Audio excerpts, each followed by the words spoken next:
नाज़रीन, ओॿावड़ो वेझो हफ़्तो अॻु पाणी जे वारे तां अगवा थियल 2 नौजवाननि जी बाज़ियाबी लाइ धाड़ेलनि तर्फ़ां वारसनि खे फ़ोन करे 20 लख रुपया भोंग तलब कयो वियो आहे। वधीक तफ़सील ॾियण जे लाइ असां सां गॾु टेलीफ़ोन लाइन ते मौजूदु आहे गुलाम कम्बर बूहड़। जी गुलाम कम्बर, तफ़सीलनि खां आगाह कजो। जी तफ़सीली आहिनि त ही ॻोठ ॿोड़ी लॻ जा रवासी हिकु हफ़्तो अॻु नौजवान ॻोठाणा अलार खे सोलंगी ऐं मोहम्मद अज़ीम सोलंगी पंहिंजी ज़रई ज़मीन ते जेको आहे पाणी जे वारे ते वियल हुया, जितां हथियार बंदरनि खे अगवा करे विया हुया।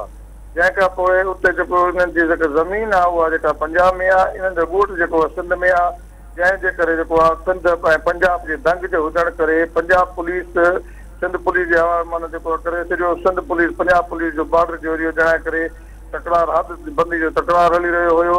जंहिंखे हिकु हफ़्तो घुरण बावजूदि जेको आहे हथियार बंदर पारां धाड़ेलनि पारां जेको आहे मुग़लनि खे वारसनि खे जेको आहे 20 लख रुपयो भोंगे जे लाइ फ़ोन कयो वियो त तव्हां 20 लख रुपयो भोंगो ॾियो, तव्हांखे असां हमला जेको आहे तव्हांजो माण्हू सां बाज़ियाब कराईंदासीं।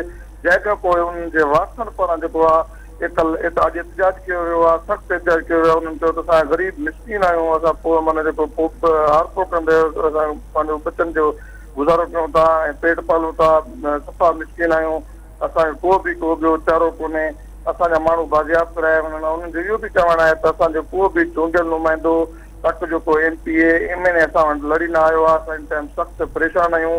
ऐं उनजे वारसनि में जेको आहे रोज़ राड़ो मतिलबु ऐं घर में कुराशी जो विर्द हली रहियो आहे। ऐं उन्हनि इहा बि अपील कई आहे धाड़ेलनि खे त ख़ुदा जे वास्ते असां मिसकीन आहियूं, असांजा माण्हू बाज़ियाब कराया वञनि।